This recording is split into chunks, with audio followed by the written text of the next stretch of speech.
Stop what you're doing right now, this second, close the other tabs, silence your phone, sit up straight, take a breath, cancel that Amazon order. Yes, even that one.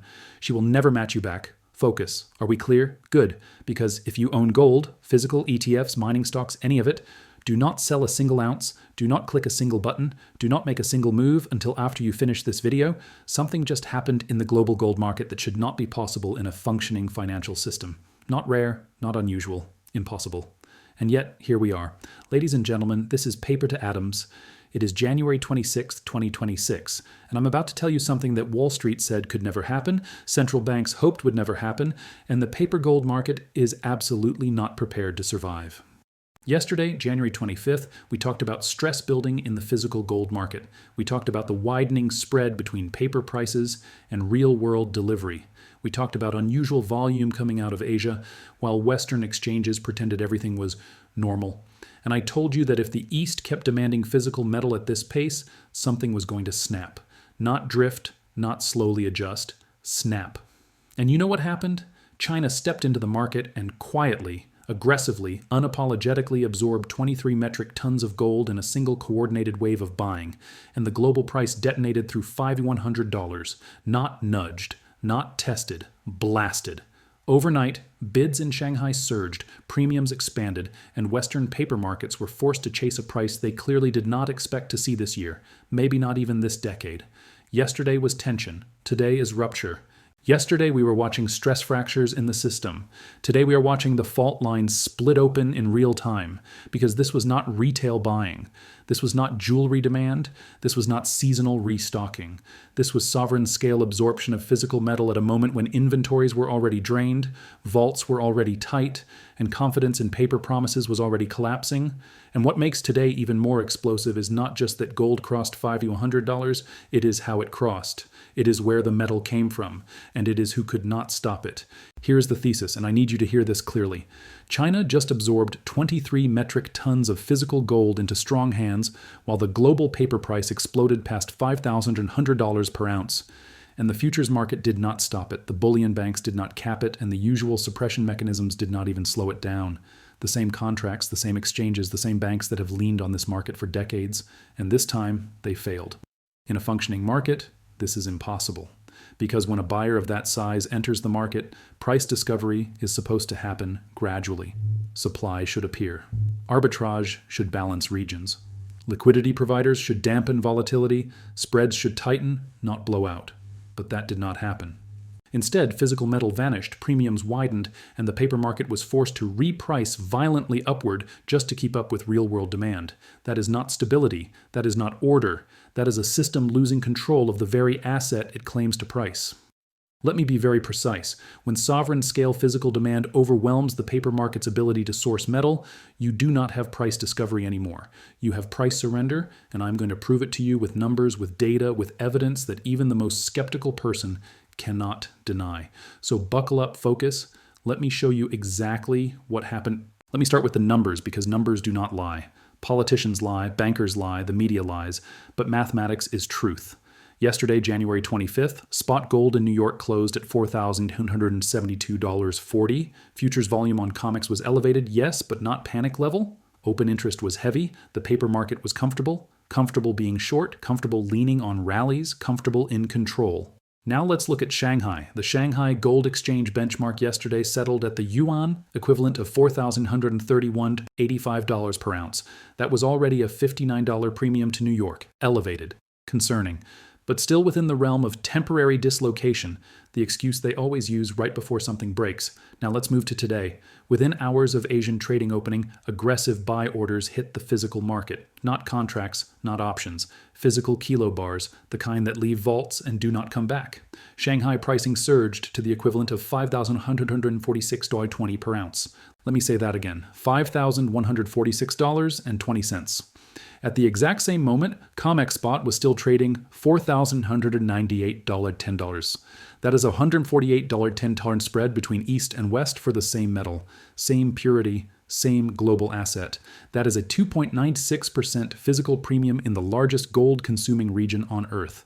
In a normal market, arbitrage would crush that spread in minutes. Traders would buy in New York, ship to Shanghai, pocket the difference, and balance would be restored. But that did not happen, because the metal was not available.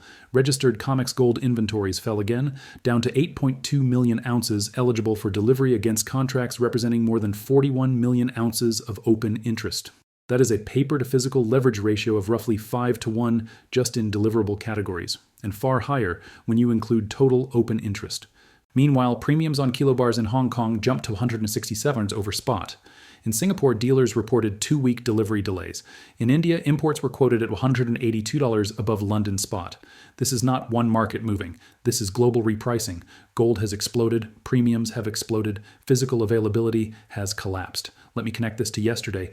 Yesterday's close, 4,872.40. Today's high so far, 5,168.75 in thin European trade before New York opened.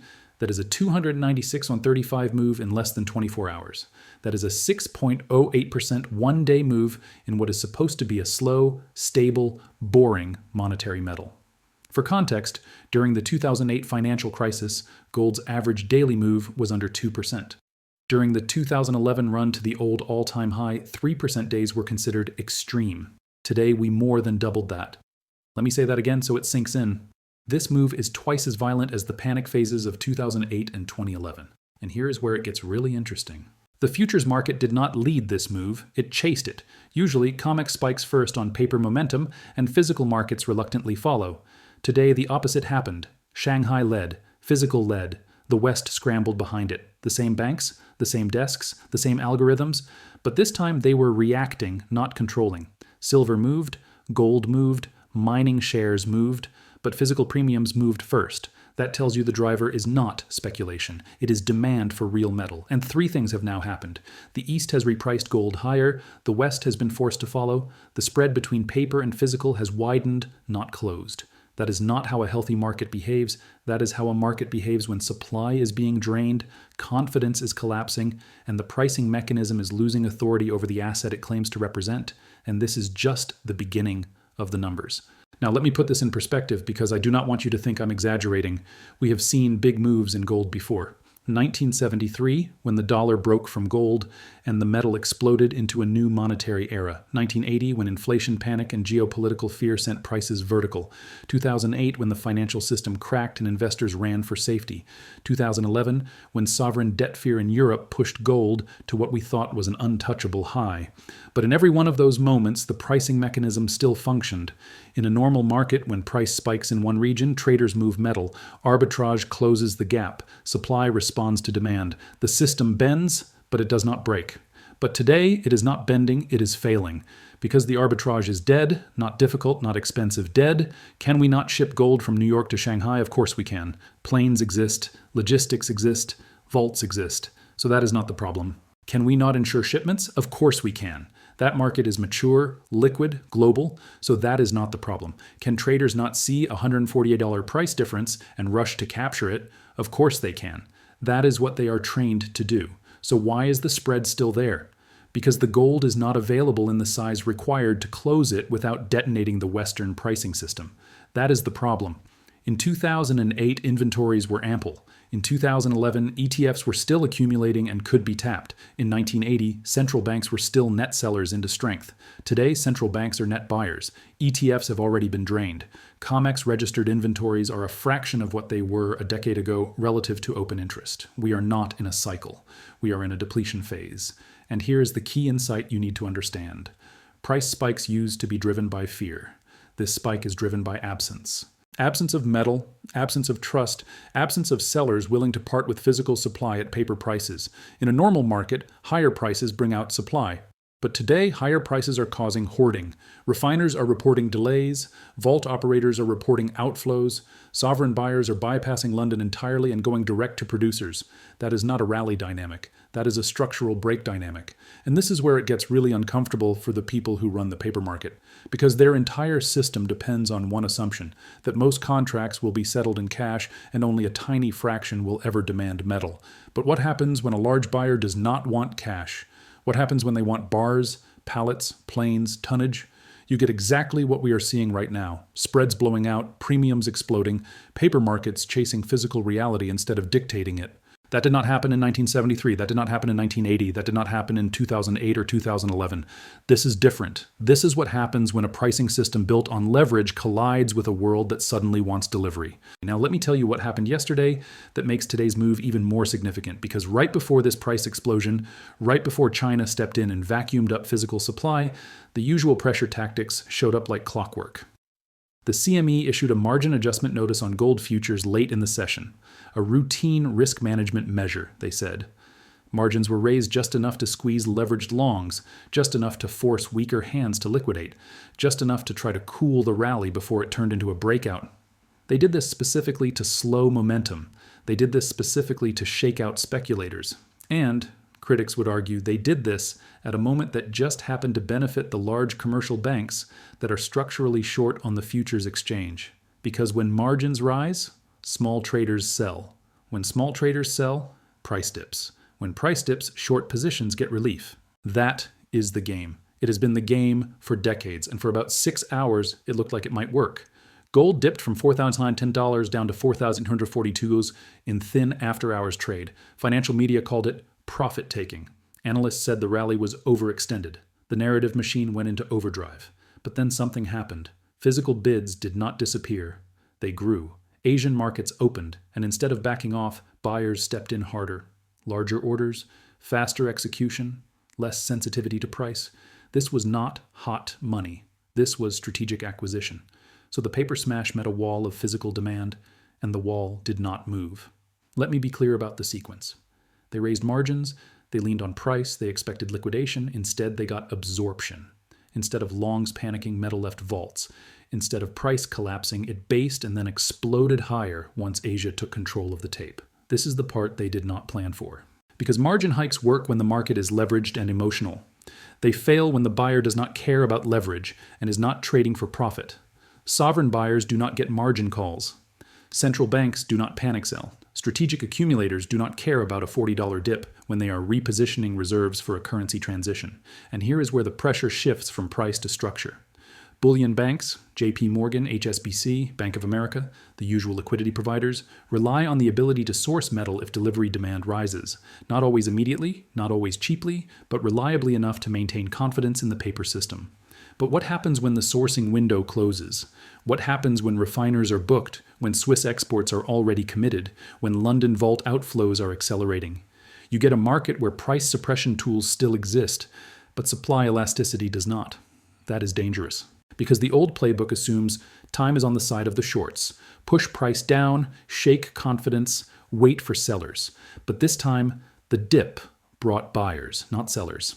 That is a regime change.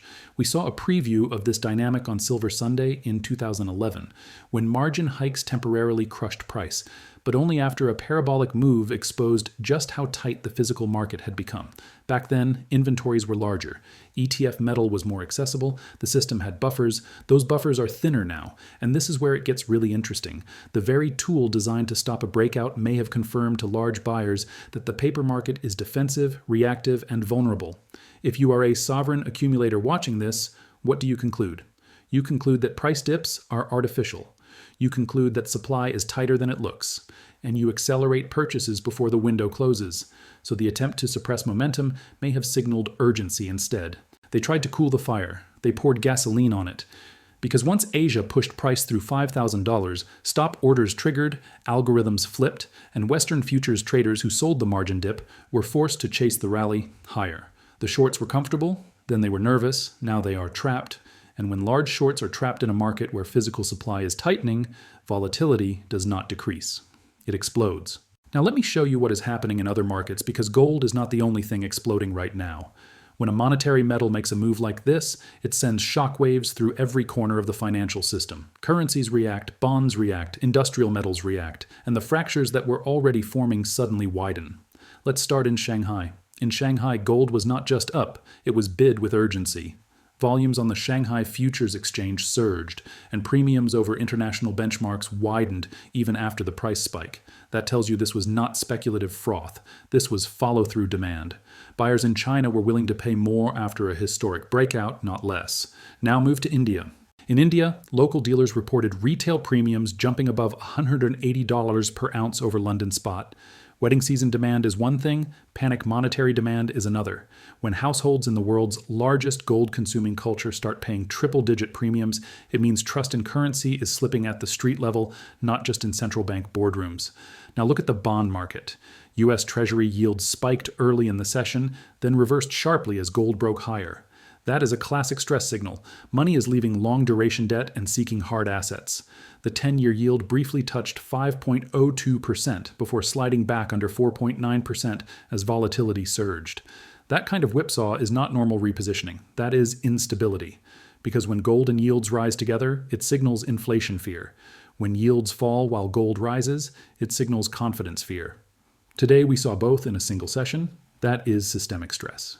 Now let's talk about the dollar. The dollar index slipped below 97 during Asian trading, a level that had held for months. Currency traders are starting to price in the possibility that global reserve managers are diversifying faster than expected. Gold up, dollar down. That is not coincidence. That is capital rotation, and this is where it spreads into the industrial world. Silver followed gold higher, but with a lag, up nearly 9% intraday at one point. Industrial users are suddenly caught between rising input costs and supply chain uncertainty. Solar manufacturers in Asia were reportedly bidding aggressively for forward silver supply, locking in contracts at prices that would have seemed unthinkable just weeks ago. In the West, dealers reported delays not just in gold coins, but in silver bars and even platinum products. When stress hits the monetary metal first, it does not stay isolated, it radiates outward. And here's the geographic split you need to see clearly. In Shanghai, buyers are paying up for physical delivery. In India, households are accepting massive premiums. In the West, futures traders are scrambling to reprice risk. 3 regions, 3 behaviors, 1 message. The world is moving toward metal at the same time. This is not a localized squeeze. This is synchronized global demand colliding with finite supply. And when that happens, price does not rise in a straight line. It gaps, it spikes, it overshoots. Because the system is trying to find sellers who no longer exist at yesterday's price. Now let me tell you about the $5,100 trap. Because that number you see on your screen right now, that is not the real story. That is the paper number, the derivative number, the reference price for a contract that most people will never take delivery on. We need to talk about the difference between the number on your monitor and the real value of the metal in your hand, because they are no longer the same thing. Let me prove it to you in a way that is very simple. Pick up your phone right now. Call your local bullion dealer. Ask them to sell you 1 ounce of physical gold for $5,100. They will laugh at you, not because they are greedy, not because they are price gouging, because they cannot replace that metal at that price. Retail premiums in the US this morning blew past $240 over spot for 1 ounce sovereign coins. In Europe, some dealers briefly pulled inventory listings entirely. Price discovery in progress. In Asia, kilo bars were quoted with allocation-only notes, meaning supply was being rationed.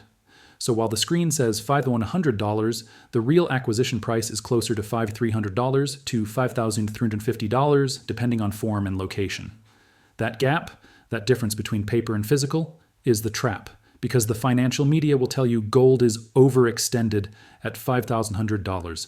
Analysts will say it is due for a correction. Traders will short the chart, but they are trading a number that represents promises, not product. Let me say that again so it sinks in. The paper price is the price of a promise.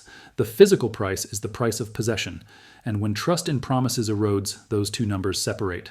This is the decoupling. This is the moment where the paper market and the physical market snap apart. It does not happen gradually. It happens in jumps, in air pockets, in sudden repricings where the futures market gaps higher overnight to catch up with real-world trades that already happened off-exchange.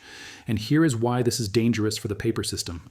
If enough people decide they want delivery instead of dollars, the exchange must either find metal or settle in cash. If they settle in cash at a time when physical trades are happening hundreds of dollars higher, confidence in the pricing mechanism collapses. At that point, futures are no longer price discovery. They are price suggestion, and the world starts looking elsewhere. Shanghai direct producer contracts, sovereign deals for the real benchmark. We are not fully there yet. But the spread we are seeing today is the warning shot. The trap is believing the screen price is the truth. The lie is that paper and physical are interchangeable. They are not. And days like today are when that illusion breaks. So, what does this mean for you? What should you do right now? Let me be very clear. This is the part of the video where people get uncomfortable. This is the part where the noise fades, the charts stop moving, and decisions actually matter. Because when markets decouple, When paper prices say one thing and reality says another, you do not get a rewind button. Let me break this down by who you are, because not everyone is in the same position. First, if you own physical gold or silver, coins, bars, rounds, listen very carefully. Do not sell. Do not even think about selling. Not because price cannot go down tomorrow. It can. Not because volatility is gone. It is not. But because what you own is no longer just a trade. It is collateral. It is insurance. It is outside the system at the exact moment the system is starting to fracture, when China is force majeuring supply, when London is draining, when the CME is changing rules mid-game. You do not hand your lifeboat back to the people drilling holes in the ship. Hold it, secure it, verify it, and understand what it actually is, a claim on reality. Second, if you own metals through ETFs, SLV, GLD, even PSLV, this is where you need to seriously consider your risk. I'm not saying sell. I'm not saying buy. I am saying read the prospectus like your future depends on it, because it might. Ask yourself one simple question. Do I own metal, or do I own exposure? Because when spreads blow out, when delivery timelines stretch, when cash settlement quietly replaces physical delivery, exposure is not the same thing as ownership. The same price, the same ticker, a completely different outcome. And that difference only matters when it is too late to change it. Third, if you are in futures, COMEX gold, COMEX silver, you need to decide right now whether you trust the exchange to deliver. Not theoretically, not historically. Right now. We have seen this movie before. Margin hikes, rule changes, position limits, emergency measures. They always arrive when shorts are trapped. They always arrive when delivery pressure spikes. They always arrive wrapped in the language of stability. If you cannot take delivery, you are not in control of the endgame. And in this phase of the cycle, control is everything. Fourth, and this is the most important group, if you do not own any metal yet and you are thinking about buying, the question is not, should I buy? The question is, can I still buy? Because availability disappears before headlines change. Premiums explode before spot reflects reality. And dealers pull inventory quietly, not dramatically. If you are waiting for a pullback that may never come in physical terms, you may be pricing yourself out of the market entirely. This is not about timing the bottom. This is about accessing the asset at all. Let me say that again so it sinks in.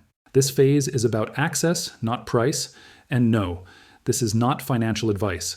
I am not telling you what to do with your money, but I am telling you what I see. And what I see is a market transitioning from abundance to rationing, from liquidity to priority, from paper promises to physical possession. And once that line is crossed, it does not uncross politely. We are no longer early, but we are not late either. We are in the window, narrow, volatile, and unforgiving, where preparation still matters. Make your decisions calmly, make them deliberately, but do not make them blind, because the people on the other side of this trade, the banks, the exchanges, the institutions, they already know what they are doing. The only question left is, do you? Now let me address the elephant in the room. Everyone watching this is thinking the same thing, even if you are not saying it out loud. How does this end? How far does this go? And how fast does this move from uncomfortable to uncontrollable? We are entering the final countdown, and no, that is not hyperbole. That is a description of market structure breaking down in real time. Let me walk you through the phases, because this does not happen all at once. It never does. Phase 1, the last train. This is where we are right now. Paper prices are still printing, screens are still updating, analysts are still debating basis points and technical levels like this is a normal cycle. But underneath that surface, inventory is being drained, delivery windows are stretching, premiums are separating from spot. This is the phase where access still exists, but only for those who move deliberately and quickly. The last train does not announce itself, it just leaves. And when it does, the people still standing on the platform are left staring at charts that no longer matter. Phase 2, the void. This is the part nobody talks about. This is when markets do not collapse spectacularly. They pause, they halt, they review, they invoke volatility controls, force majeure clauses, emergency sessions. Liquidity disappears before price explodes. Trading stops before truth is discovered. You will hear phrases like orderly markets, temporary dislocation, technical reset. But what it really is a waiting room. A period where nothing trades freely, but everything is being repriced behind closed doors. And here is the key insight you need to understand. If you do not already own physical metal before this phase, you are not getting it during this phase. Full stop. Phase 3, the event. Call it Silvergeddon. Call it a monetary reset. Call it whatever makes you comfortable. This is when paper and physical finally snap apart permanently. Not by $2, not by $10, but by multiples. This is when gold is no longer quoted as a trade, but as a reference point. This is when silver stops being cheap and starts being unavailable. Experts will argue about targets. You will hear numbers thrown around: $6,000 gold, $7,500 gold, $150 silver, $250 silver, but price targets miss the point. This is not a normal market cycle. This is a paradigm shift. When trust collapses, value does not rise smoothly. It gaps. It reprices violently. It overshoots because it has to make up for years of suppression in months. Let me say that again so it sinks in. Suppressed markets do not normalize. They overcorrect. And the timeline is accelerating. What used to take years now takes quarters. What used to take quarters now takes weeks. What used to take weeks now happens overnight. This is why the moves you are seeing feel unreal, because they are not linear, they are exponential. And here's the part most people will not like hearing. There will be pullbacks, there will be volatility, there will be moments where it looks like the system regained control. That is the shakeout. That is the final attempt to separate conviction from possession. Do not confuse noise with resolution. The endgame is not about a price on a chart. It is about who owns real assets when confidence in paper finally breaks. And once that confidence is gone, it does not come back with an apology. It comes back with a new system. A system where collateral matters, where counterparty risk is priced honestly, where physical ownership is not a hobby, but a requirement. We are not guessing anymore. We are observing. The signals are aligned. The pressure is building. The exits are narrowing. This is the countdown, and it has already started. So, here is my final message to you.